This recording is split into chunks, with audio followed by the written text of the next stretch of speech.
குனித்த பருவமும் கொவ்வைச்சு வாயில் குமல் ஜெரிப்பும் பனித்த சடையும் பவளம் போல் மேனியில் பால் வண்ணரும் இனித்தமுடைய தவன் பொற்பாதம் காணப்பெற்றால் மனித பிறவியும் வேண்டுவதோ இம்மாநிலத்தே. எல்லாம் வல்ல சந்திரமௌலீஸ்வர பெருமான் கிருபையினாலே நாங்கள் இங்கே மார்க்கம் நகரிலே அமைந்திருக்கும் 30-11 அழைக்கப்படும் இந்த ஸ்காப்ரோ நகரிலே அமைந்திருக்கும் சந்திரமௌலீஸ்வரர் ஆலயத்திலிருந்து உங்களுக்கு ஒரு ஆசீர்வாதத்தை தருகின்றோம். எல்லாம் வல்ல சந்திரமௌலீஸ்வரர் பெருமானுடைய கிருபை உங்களுக்கு கிடைக்க வேண்டும். இந்த ஆலயத்திலே இப்போது 3வது தடவையாக இந்த கும்பாபிஷேகங்கள் நடைபெற்று இன்றைய தினம் இந்த மகோற்சவமானது தொடர்ந்து 15 நாட்களுக்கு நடைபெற்று கொண்டிருக்கிறது. இன்றைய தினம் எம்பெருமானுக்கு இந்த தேர் உற்சவம் என்று சொல்லப்படுகின்ற ரதோற்சவ உற்சவம் என்று சொல்லப்படுகின்ற உற்சவம் இங்கே எல்லா ஆயத்தங்கள் நடந்து கொண்டு வசந்த மண்டப பூஜை நிறைவேற்றப்பட்டு இங்கே மேலதாள வாத்தியங்களுடன் சுவாமி புறப்பட்டு இங்கே தேருக்கு வந்து கொண்டிருக்கிறார். இந்த வேளையிலே இங்கே வந்திருந்து இந்த தேரினுடைய கண்கொள்ளா காட்சியை கண்டு எல்லாம் வல்ல சந்திரமௌலீஸ்வர பெருமானின் கிருபையை நீங்கள் கேட்க வேண்டும். இதை உங்களுக்கு வந்து பார்க்க முடியாததற்காக எங்களுடைய கனடா அண்ணா அவர்களுடைய யூடியூப்பிலே நீங்கள் வராத வீட்டில் உள்ளவர்கள் வயது போனவர்களுக்கெல்லாம் இதை யூடியூப் மூலம் அவர்களை இங்கே பார்க்கக்கூடிய வசதி இங்கே செய்யப்பட்டிருக்கிறது. நீங்கள் அந்த யூடியூப் மூலம் அந்த இயலாதவர்கள் முடியாதவர்கள் எம்பெருமானை அங்கேயே இருந்து கொண்டு தரிசிக்க வேண்டி அவர்களுக்கு எல்லா அனுக்கிரகமும் எல்லாம் வல்ல சந்திரமௌலீஸ்வர பெருமான் கிருபை கிடைக்கும் என்று கூறிக்கொண்டு எங்களுக்கு இந்த நேரங்கள் போதாமல் இருக்கிறால் நாங்கள் ஒரு குறுகிய நேரத்திலே உங்களுக்கு ஒரு ஆசீர்வாதத்தை சொல்லி நாங்கள் நிறைவு வருகிறோம். அரஹர நம பார்வதி பதையே, அரஹர மகாதேவ, அரஹர நம பார்வதி பதையே, அரஹர மகாதேவ, அரஹர நம பார்வதி பதையே, அரஹர மகாதேவ. தென்னாடுடைய சிவனே போற்றி, எந்நாட்டவர்க்கும் இறைவா போற்றி, இன்பமே சூழ்க, எல்லோரும் இன்பற்று வாழ்க. திருச்சிற்றம்பலம். இன்றைய தினம் இந்த மௌலீஸ்வர் பெருமான் இந்த சித்திர தேரிலே வெளிவீதி வந்து இந்த அடியவர்களுக்கு காட்சி கொடுக்க இருக்கிறார். வாருங்கள் காணொளிக்குள் செல்வோம். இன்னும் கொஞ்சம் நேரத்தில் இந்த தேர் சுவாமி தேரில் ஏறி வெளிவீதி பெறுவார். அந்த காட்சியை நீங்கள் காணக்கூடியதாக இருக்கும். இப்போ இந்த சித்திர தேரை நான் கிட்டடியாக காட்டுறேன்னு பாருங்கள்.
மணி அடித்தால்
மௌலீஸ்வர பெருமானுக்கு, சந்திர மௌலீஸ்வர பெருமானுக்கு, பிரம்மராமிய தாயாருக்கு, சந்திர மௌலீஸ்வர பெருமானுக்கு, சந்திர மௌலீஸ்வர பெருமானுக்கு,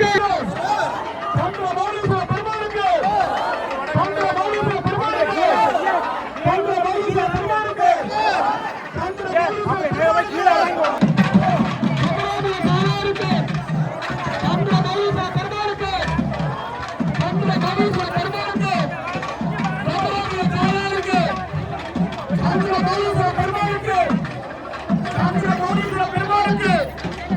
சந்திர மௌலீஸ்வர பெருமானுக்கு,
இப்பொழுது தேர் இருப்பிடத்துக்கு வந்துவிட்டது. இங்கே இந்த மௌலிசர் ஆலய தொண்டர்களால் சிறந்த முறையிலே நல்ல ஒரு அன்னதானம் வழங்கப்பட்டு கொண்டிருக்கின்றது. அதையும் நீங்கள் காணக்கூடியதாக இருக்கும்.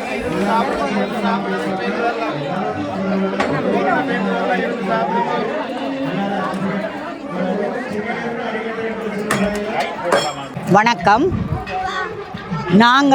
நீங்களோ நானோ ஒரு மனிதன். இந்த மனிதனில் ஒரு வெறும் உடம்பு, இந்த தத்துவங்களால் ஆக்கப்பட்ட உடம்பில் அழியாத ஆத்மா வந்து சேர்ற போது தான் மனிதனுன்ற பேர் எடுக்கிறோம். அந்த மனிதனில் இந்த ஆத்மா தான் நாங்கள் ஒவ்வொருத்தரும், நானோ நீங்களோ. நீங்கள் ஒரு ஆண் உடம்பில் இருக்கிறீங்க, நான் ஒரு பெண் உடம்பில் இருக்கிறோம். ஆனால் 2 பேரும் இந்த ஆத்மா தான். இந்த ஆத்மா தான் ஒவ்வொரு செயலையும் செய்கிறதும், அந்த செயல்களின் விளைவை அனுபவிக்கிறதும் அதே ஆத்மா தான். செய்கிற போது இந்த ஆத்மாவில் தான் மனம் இருக்கிறது, புத்தி இருக்கிறது. அப்போ மனம் ஒரு செயலுக்கான எண்ணத்தை தெரிவு செய்யும், புத்தி அதை சரியா பிழையா என்பதை தீர்மானிக்கும். அதே நேரம் இந்த புத்தி தான் உங்களுக்கான தேவையானதை எடுத்துக்கொள்கிறதும், அந்த எடுத்து தேவையென்று நீங்கள் தேர்ந்தெடுத்த பிறகு மனம் எண்ணத்தை உருவாக்கும். அந்த கட்டுப்பாட்டில் நாங்கள் இருக்கணும். அப்போ இன்றைக்கு நாங்கள் கலியுகத்தில் ஆத்மா அழியாததாயினும் பலவீனப்படுகின்ற ஆத்மா தன்னுடைய மனநிலை பலவீனப்படுது. இப்போ மனம் புத்தி பலவீனப்படுகிற போது நாங்கள் ஒரு விஷயத்தை ஒரு சரியானதை தீர்மானிக்க முடியாமலும், சரியானதை தெரிவு செய்ய முடியாமலும், அதுக்கு சரியான வழியில் எண்ணத்தை உருவாக்க முடியாமலும் இருக்கிறோம். ஆனபடியால் எங்களோட மனதின் பலவீனம், தவறான எண்ணங்களை சரியென்று எடுக்கிறோம், புத்தி அதை தீர்மானிக்குது, செய்கிறோம். இப்போது அதே ஆத்மாவாகிய எங்களில் பாவம் பதிந்திருக்கிறது. அந்த பதிந்த பாவம் மட்டுமல்ல, அந்த பாவத்துக்குரிய சமஸ்காரம் பழக்க வழக்கமாக பதிந்திருக்கிறோம். அப்போ அந்த பதியப்பட்டிருக்கிற அந்த பழக்க வழக்கம் திரும்பவும் என்னை அதே போல பிழையாகத்தான் எண்ணத்தை உருவாக்க செய்கிறது. இப்படியே ஒரு சுற்று நாங்கள் தவறாக செய்து கொண்டு வருகிறோம். அதனால் பதிவு தவறாக பதிகிறது, அதுவே எங்களுக்கு உருவாக்குறது. இந்த நிலையில் நாங்கள் திரும்ப சரியான நிலைக்கு வருவதற்குத்தான் சிவன் வந்து இந்த தியானத்தை, ராஜயோக தியானத்தை கற்பிக்கின்றார். இந்த தியானத்தின் மூலம் நாங்கள் இந்த பதிவாக இருக்கிற ஆத்மாவில் இருக்கிற பதிவை அழிக்கவும் முடியும், சுப்பரவாக்கவும் முடியும், மனம் பலப்படவும் முடியும், சுத்தமாகவும் முடியும். அப்போ மனமும் புத்தியும் சுத்தமாகணும்னு திரும்பவும் நாங்கள் உயர்ந்த எண்ணங்களை உருவாக்கவும், சரியானதை தீர்மானிக்கவும், அதன்படி செய்யவும் முடிகிறது. அப்போ இதுதான் எங்களுடைய உண்மையான வாழ்க்கை. இந்த நிலையில் இந்த ராஜயோக தியானம் பிரம்மகுமாரிகள் உலக ஆன்மீக பல்கலைக்கழகத்தின் ஊடாக உலகம் முழுவதிலும் சிவன் ராஜயோக தியானம் கற்பிக்கப்படுகிறது. இதை இலவசமாக கற்பிக்கப்படுவதால் எல்லோரும் பயனடைய வேண்டும். ஓம் சாந்தி. தேங்க்யூ. சரி உறவுகளே, கனடா ஸ்ரீ மௌலீசர் சிவாலயத்தில் இடம்பெற்ற தேர் திருவிழா பற்றிய இந்த காணொளி உங்களுக்கு பிடித்திருக்கும் என நினைக்கின்றேன். மறந்து விடாதீர்கள், ஷேர் பண்ணுங்கள், சப்ஸ்கிரைப் பண்ணுங்கள், பக்கத்தில் உள்ள பெல் ஐக்கோனை கிளிக் பண்ணுங்கள். மீண்டும் இன்னொரு காணொளியில் சந்திக்கும் வரை உங்களிடமிருந்து விடைபெற்றுக் கொள்வது கனடா அண்ணா விலாக்.